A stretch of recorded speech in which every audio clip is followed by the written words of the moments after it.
Give him a round of applause. Rockin' Rex Staten. I'm so overwhelmed to see you.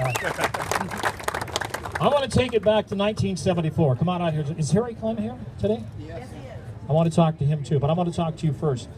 Let's set, if you've not heard this story, it's worth telling again. It's so incredible. Rockin' Rex Staten in 1974 was a wild man on a motocross track. It was incredible. He liked to ride CZs. You and your dad, Slim, took a 400 that Jim Fishback had raced, speedway rider, but he was also motocross, and you built it to race in the Carlsbad, the 1974 USGP at Carlsbad, right? Right. What happened was I wanted a bike, and I needed a bike because my bike was all thrashed and wore out.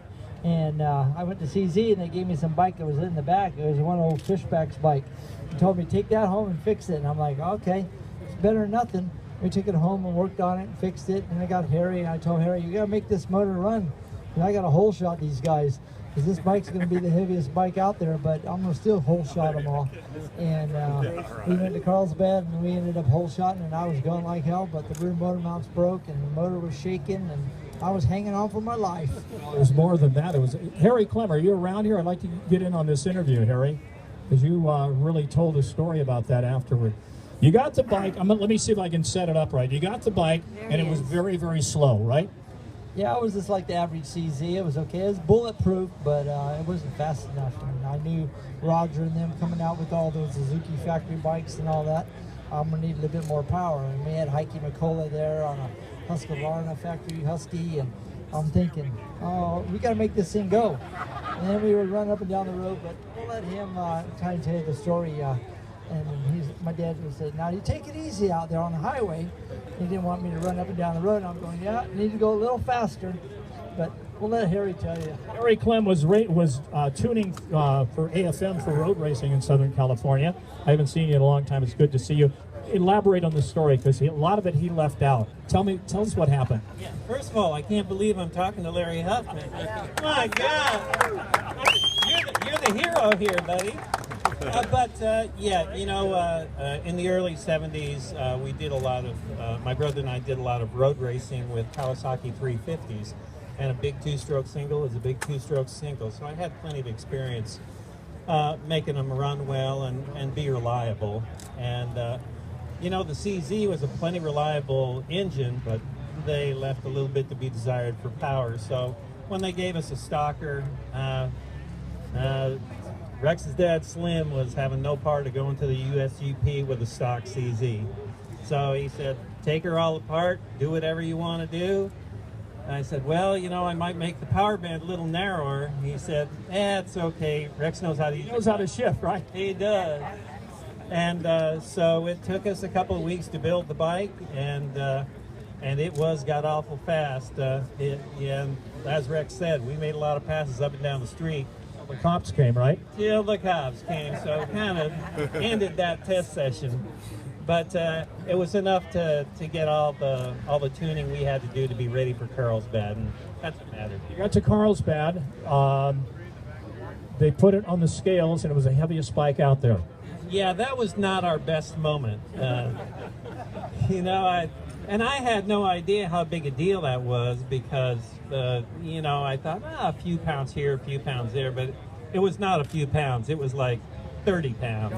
247 pounds. Yeah, and I mean, we were the heaviest bike in the whole race, and I was feeling pretty small about it. Some negative feelings coming from Pierre Car's makers, as I recall. He was then riding for Honda. Can you elaborate on that a little bit? Well, you know, Pierre was still on the Honda factory bikes, and I think he was kind of glad Rex was no longer on them. Yeah, Rex did. Rex was with Honda the previous year, so he got a little bit of a charge out of his Honda being 202 pounds and Rex having the heaviest bike. So he spent a lot of time giving us juice over that. But in the end, Rex out-qualified him, so we got a little justice. I need to explain that. Rex, you qualified third fastest. Garrett Wolsink and DeCoster were in front of you, and everybody went crazy. I was on the microphone, I was there, and that had to blow everybody away. Yeah, I knew. I just figured me and Roger was going to probably end up tangling out there that day. And I remember I got the start, and I was going, and I just kind of paced myself, and then Roger passed me, and then we came to the downhill, and I said, ain't nobody gonna pass me. I flew back past Roger down the downhill, and then I just kind of started pulling away. And I'm just going, and about 4 laps from the end, I felt, it was about 7 laps from the end, I felt something starting to shake really bad. And I'm thinking, what? And I would come out of the corners, I would accelerate, I could just feel the motor just jerking. I'm thinking, oh, I hope this chain don't come off. And I'm just going. I'm just trying to save it as much as I could. And I'm hanging on for my life, and I'm thinking, man, just don't break, don't do it now. And I ended up finishing that moto, but I don't know what I ended up actually finishing that moto, 4th, or I don't know what it was. What happened was the metallurgy in the Czechoslovakian bikes was not that good, Harry, and the motor mount started breaking, right? Yeah, actually every single one of them broke. By the time he made it back to the pit, the only thing holding the motor and the frame was the chain, the pipe, and the carb. And so we saw all the metal was broken real jagged, so we wiggled it around until all the jagged edges dropped in. And then our sponsor, John Bassett, found a set of welding torches and started welding all of the frame mounts with everything still mounted in it. We didn't take anything apart. Except the gas tank, you took that off. Well, we took the gas tank away. That wasn't going to be a good idea. But, you know, it was unbelievable what a good welder he was, and we only had an hour to do the job, and he did it with a little bit of time to spare, so it was just a small miracle all by itself. The other interesting point was that your hands were rubbed raw. You were bleeding like mad. You couldn't barely close them, and your dad had been a boxer, and he wrapped them as a boxer would wrap them, and you went out for the second moto. What happened then? Yeah, he kind of told me, he said, don't be a P. I'm like, oh, no, I'm not that, you know, and I went back out there, and my dad was kind of hardcore, and he says, oh, that's nothing. You'll have worse bumps and bruises after this anyways. And I said, okay. And after he wrapped my hands and stuff, I just went out and rode. And after the race, I took my gloves off and my tape. Everybody said, man, those hands look like tree roots. A big old callus, big blisters, and I was hurting. You couldn't shake hands with people because your hands were so bloody. Yeah, no, I was a mess, but I wasn't going to give up. I have no doubt of that. Harry, let's talk about what happened then. You took the bike to CZ. You got a rude surprise. What happened at CZ? Yeah, well, they asked us to bring down the bike and all the parts, and I thought, okay, we're going to get a bunch of Centerport factory bikes. I was so pumped, and we took all the stuff there. They unloaded the bike, unloaded all the parts, and then we sat around, and nothing showed up. And we sat around some more, and then Rex came storming out of their office, and we hopped in the truck and hopped on the road to go. And in a nutshell, what they felt was that all the modifications that I'd made to the engine were so defective, that's what caused the frame to break.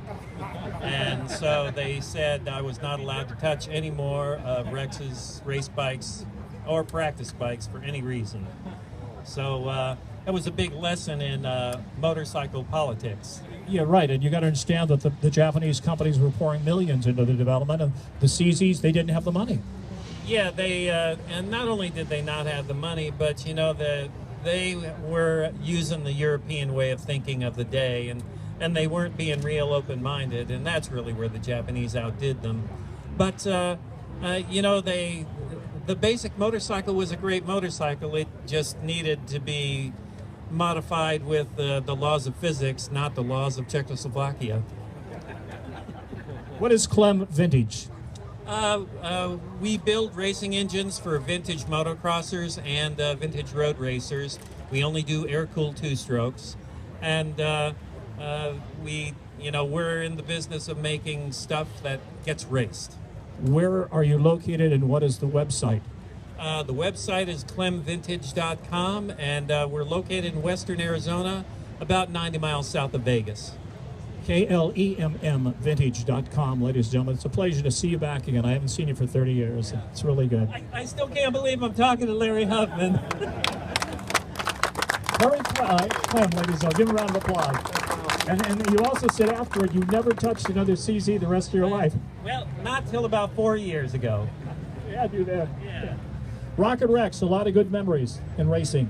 Yeah, I had a great time, and I just wish I was 40 years younger and making the money they make now. You know, back then they wanted to give us a free tire. That's what we went racing for. Is that the high point of your career, leading at getting the whole shot at Carlsbad?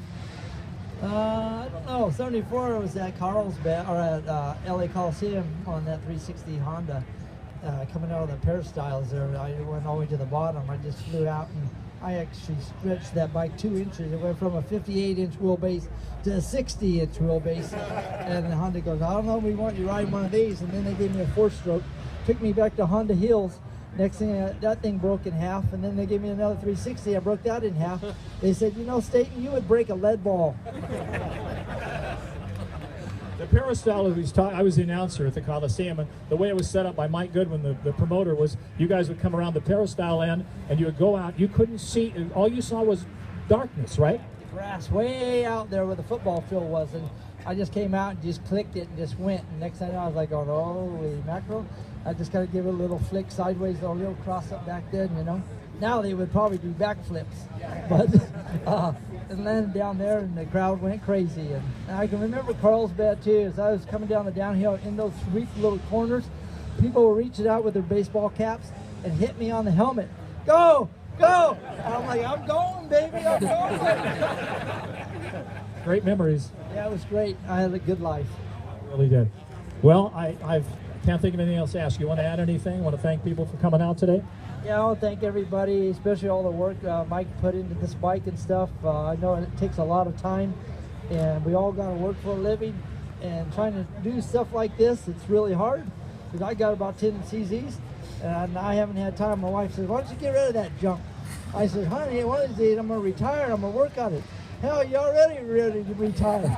I said, no, I got to keep going, because all I won was a broom tire. All right, thanks. Yep. Rocket Wreck Staten, Harry Clem, ladies and gentlemen, give a round of applause.